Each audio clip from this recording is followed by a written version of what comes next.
Assalamualaikum warahmatullahi wabarakatuh. Perkenalkan, nama saya Muhammad Ipan Sradika. Saya dari kelas C semester 2.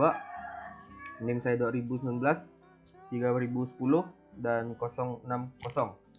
Untuk memenuhi mata kuliah elektronika terintegrasi, yaitu membuat video tugas dari 3 praktikum: diferensiator, integrator, dan osilator. Nah, di sini saya akan menjelaskan pertama kali itu tentang diferensiator terlebih dahulu. Nah, apa sih itu rangkaian diferensiator? Rangkaian diferensiator merupakan rangkaian op-amp atau operational amplifier dasar dari penguat diferensiator menghasilkan sinyal output yang merupakan turunan pertama dari sinyal input. Di sini posisi kapasitor dan resistor telah terbalik atau reverse, dan sekarang reaktansi XC terhubung ke terminal input dari penguat inverting sementara resistor RF. Resistor RF membentuk elemen umpan balik negatif di seluruh op-amp seperti biasa.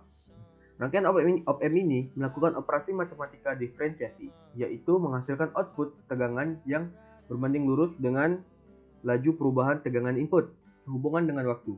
Dengan kata lain, semakin cepat atau lebih besar perubahan pada sinyal tegangan input, semakin besar arus input, maka semakin besar pula perubahan tegangan output sebagai respon menjadi bentuk lonjakan. Nah, seperti halnya rangkaian integrator op-amp, resistor dan kapasitor juga membentuk jaringan RC di seluruh op-amp, dan reaktansi kapasitor memainkan peran utama dalam kinerja diferensiator op-amp. Nah, sekarang kita masuk ke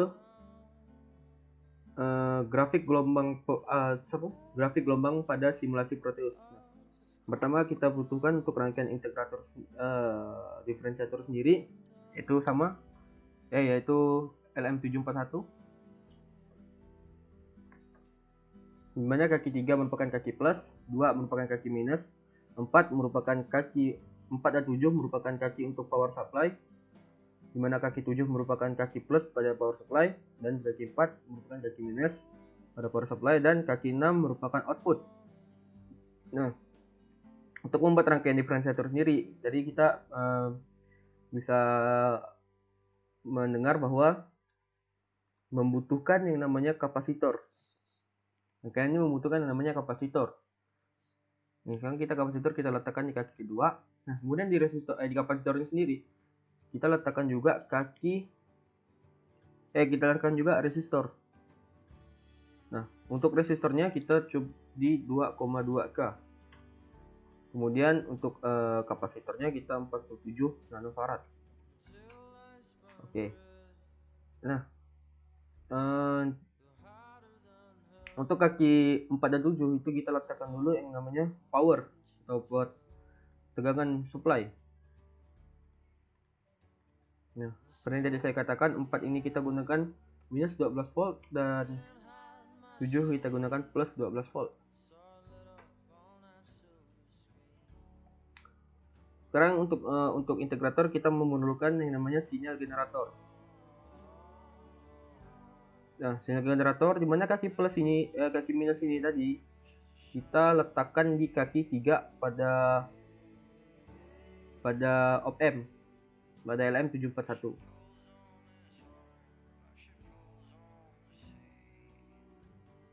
Kemudian kaki 2-nya ini kita letakkan pada kaki plus. Kemudian kita juga memerlukan yang namanya osiloskop. Nah, apakah kita memerlukan LED? Untuk praktikum kali ini saya gunakan LED sebagai beban, dimana sebelum LED itu kita letakkan resistor. Ada output dari LM, dan kita letakkan resistor sini 330 ohm. Nah, yang namanya rangkaian itu memerlukan grounding. Dimana grounding kita letakkan di sini, yaitu pada kaki minus sinyal generator memerlukan grounding, dan LED juga memerlukan grounding pada kaki-kakinya. Nah, sekarang kita masuk di sini. di osiloskop. Di sini saya menggunakan belum, maksudnya mohon maaf, itu pertama. Terus kita untuk menggunakan RF. Nah, RF ini tadi merupakan merupakan resistor feedback. Dimana sini untuk di kaki 2 saya gunakan RF. Kita letakkan di sini setelah kapasitor, dan kaki satunya setelah keluaran output. Digunakan di sini 22K. Oke. Nah, kemudian tadi masuk ke osiloskop lagi, itu kaki A ini kita gunakan sebagai kaki output. Channel A ini kita untuk melihat gelombang output. Kemudian kaki D nya kita untuk melihat gelombang input. Inputnya kita lihat di mana, yaitu input kaki plus dari sinyal generator. Nah, sekarang kita run. Di sini saya menggunakan A dan D, jadi C dan D kita off. Nah, ini menggunakan range frekuensi sebesar 500 Hz dan gelombangnya kita gunakan gelombang segitiga. Oke. Nah, jadi kan kita bisa melihat bahwa A ini merupakan output, dan D ini merupakan input. Untuk biar lebih mudah, maka channel A nya kita ubah ke bawah dan channel D nya kita ubah ke atas. Nah, sekarang tinggal kita atur untuk melihat berapa sih tegangan yang masuk, berapa sih output yang terpacu dalam gelombang ini. Nah, karena kita atur di satu temper dipnya kita atur ke 1, kemudian ini kita taruh ke 1, channel D nya, dan channel A nya kita di 0,5. Ini kita 0,5 juga, atau 0,2.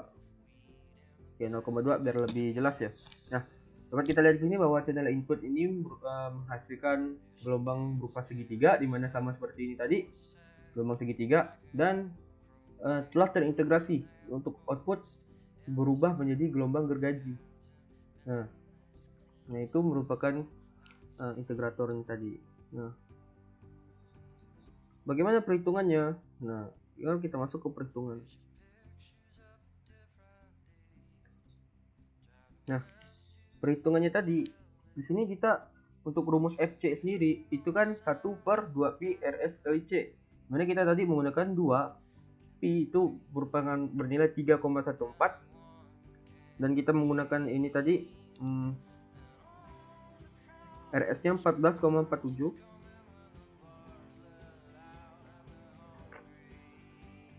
maksudnya 14 dan 47, kita kalikan dengan kapasitor yang kita gunakan tadi 10⁻⁹.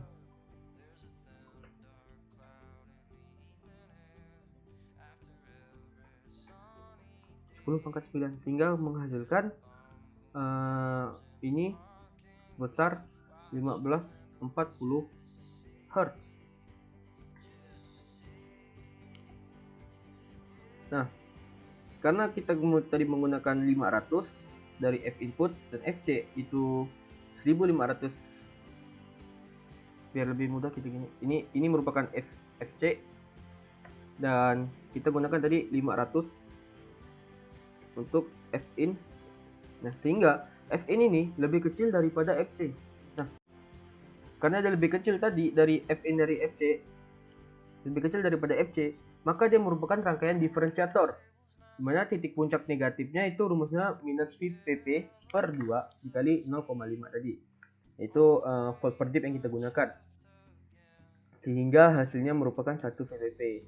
Jadi, kedua kita masuk ke materi integrator, di mana integrator merupakan salah satu jenis penguat non-linear. Penguat non-linear ini merupakan penguat yang bentuk sinyal keluarnya itu tidak sama dengan bentuk sinyal masukan. Sehingga rangkaian dasar sebuah integrator merupakan rangkaian opt-and inverting. Perbedaannya hanya pada rangkaian umpan baliknya. Yang digunakan bukan resistor, melainkan menggunakan kapasitor seperti yang seperti yang akan kita lakukan pada praktikum nanti, pada percobaan di simulasi Proteus nanti. Nah, rangkaian OPM ini melakukan operasi matematika integrasi sehubungan dengan waktu, yaitu tegangan keluarannya sebanding dengan tegangan input yang terintegrasi dari waktu ke waktu. Output dari integrator tidak dapat meningkat tanpa batas waktu karena output akan terbatas. Output OPM integrator dibatasi oleh supply dan kejenuhan OPM itu sendiri.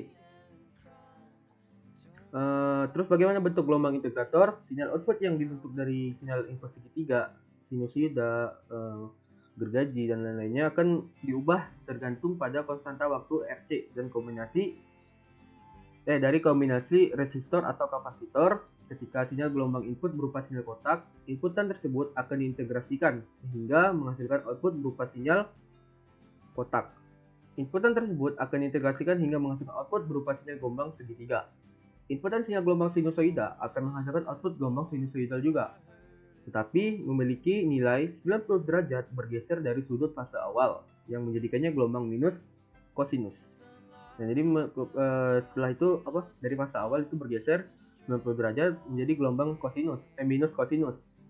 Untuk input sinyal gelombang segitiga akan menyebabkan hasil output berupa gelombang sinusoida yang kemudian menjadi dasar low pass filter, yaitu meloloskan sinyal input frekuensi rendah dan menipiskan input frekuensi tinggi. Berikut ini contoh yang bakalan kita coba di simulasi Proteus. Nah, sekarang kita masuk ke simulasi di aplikasi Proteusnya.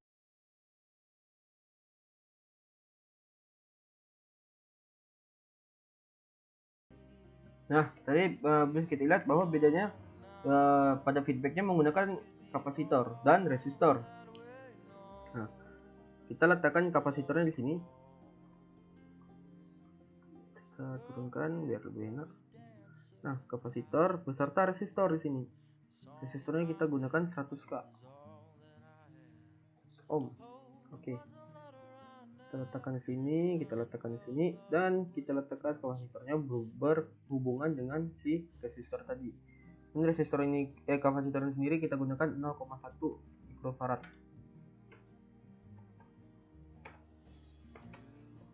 Nah, untuk outputnya sendiri itu kita lihat pada pada channel D. Sekarang kita run, kita gunakan misalnya 10 kilo ohm. Nah, 10 kilo ohm.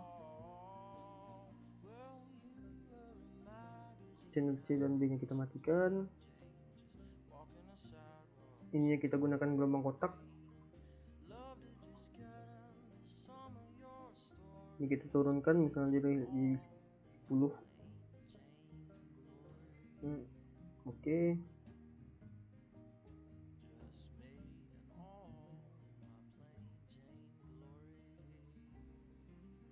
Ini kayaknya nah, nih. Kita lihat bahwa di sini channel A nya merupakan channel input. Kita di sini merupakan input dan channel D merupakan output. Dimana tadi benar bahwa si integrator ini mengubah di kotak tadi menjadi ke gelombang segitiga. Berarti benar. Nah, sekarang kita masuk ke perhitungan. Untuk perhitungan itu sebenarnya sama seperti yang tadi ini. Seperti ini, bahwa kita menggunakan FC itu kita 1/2 VRSC sehingga kita menghasilkan nilai sebesar 1592 Hz. Kita memasukkan tadi inputannya ini salah nih, maaf. Soalnya ini 4 kilo ohm tadi. 4 kilo ohm. Nah, 4 kHz maksud saya. Sehingga pada rangkaian ini kita melihat bahwa F input itu lebih besar daripada FC. Nah, sehingga rumus VO itu merupakan minus T kali V in, dan R dan C. Nah, R bilangan C. Sehingga minus T tadi itu kita dapatkan dengan rumus T sama dengan 1 per F input. Dimana kita tadi dapat kita lihat bahwa F inputnya sendiri ini 4 kHz. Jika 1 dibagi 4000 itu kan menghasilkan 10 10 pangkat min 4. Sedangkan rumus Vout ini 10 pangkat min 4 tadi kita kalikan 1. Seperti rumusnya tadi, T kali V input yang kita gunakan itu V inputnya 1. Dan R bawah ini kita 10 pangkat 4 kali 10 pangkat min 9 sehingga menghasilkan nilai minus 10 Vp. Nah, itu untuk perhitungan pada integrator. Kita masuk ke osilator. Nah, apa sih osilator itu? Yaitu osilator merupakan suatu rangkaian elektronika yang menghasilkan sejumlah getaran atau sinyal listrik secara periodik dengan amplitudo yang konstan. Gelombang sinyal yang dihasilkan ada yang bentuk gelombang sinus, kotak, atau gergaji. Pada dasarnya, sinyal arus searah atau DC dari power supply dikonversikan oleh rangkaian osilator menjadi sinyal arus bolak-balik atau sinyal arus AC, sehingga menghasilkan sinyal listrik yang periodik dengan amplitudo konstan. Kerja rangkaian osilator, misalnya gelombang segitiga itu pada saat tegangan sumber pertama kali diberikan pada rangkaian osilator, gelombang segitiga di atas output rangkaian atau Smith trigger akan berada pada kondisi jenuh, positif atau negatif. Apabila diasumsikan kondisi output pada output Smith trigger adalah jenuh positif, maka arus listrik mengalir melalui kapasitor C dan melalui resistor R1 ketika titik A kondisi jenuh positif tersebut. Nah, sekarang biar kita lebih paham, sebenarnya akan jauh lebih baik untuk kita melihat operasi dan hasil gelombang output osilator dengan kapasitor 0,1 mikrofarad. Nah, sekarang sama kayak tadi.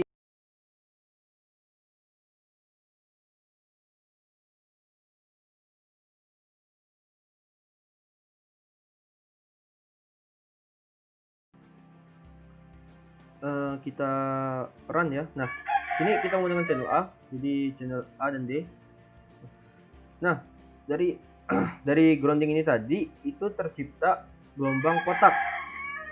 Nah, jadi operasi dan hasil gelombang output osilator gelombang ini menghasilkan outputan gelombang kotak. Nah, terus bagaimana untuk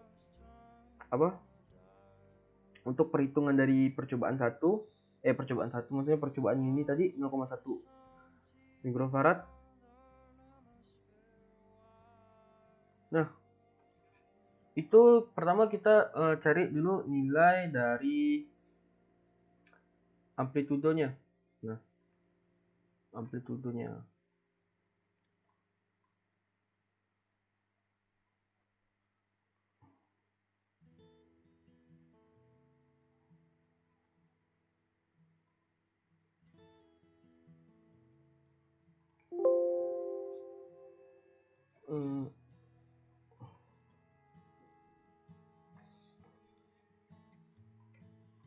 Nah, amplitudonya tadi bisa kita lihat di sini bahwa sekarang kita masuk ke perhitungan.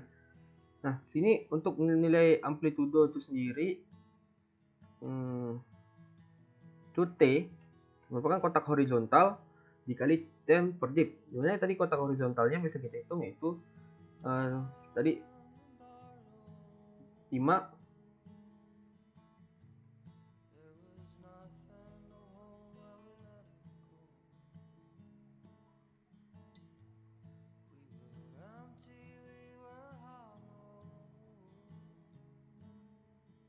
ya, kotak horizontalnya dapat kita hitung bahwa ada 5 dan taper dip yang kita gunakan tadi itu maksud saya 10 ya. Kotak horizontalnya 10 itu 5 tadi bawahnya ini bawahnya, dan temper dip itu 1. Jadi kita bisa lihat temper dipnya 1 sehingga menghasilkan 10 ms, atau bisa kita buat dari 10k mikro s. 10 untuk slew rate. Slew rate-nya sendiri itu rumusnya merupakan V dibagi T. Atau lebih biar bagusnya kita di sini. V dibagi T. Dimana V-nya tadi kita kotak tegangan, jadi kita mendapatkan tegangan sebesar 22 VPP. Sebenarnya kita menghitung kotak vertikal dikali kotak volt per dip, dikali volt per dip. Mana tadi kita menggunakan volt per dipnya 5 dan kotak vertikal yang kita hitung tadi sekitar 4,4. Jadi itu menghasilkan tegangan sebesar 22 volt peak to peak ya, sekitar 22. Jika tadi kita masukkan sini bawah 10K, jadi 10.000. Nah, sehingga slew rate yang kita hasilkan itu sebesar 0,00022 V per U. Nah, untuk frekuensi dalam 0 kilo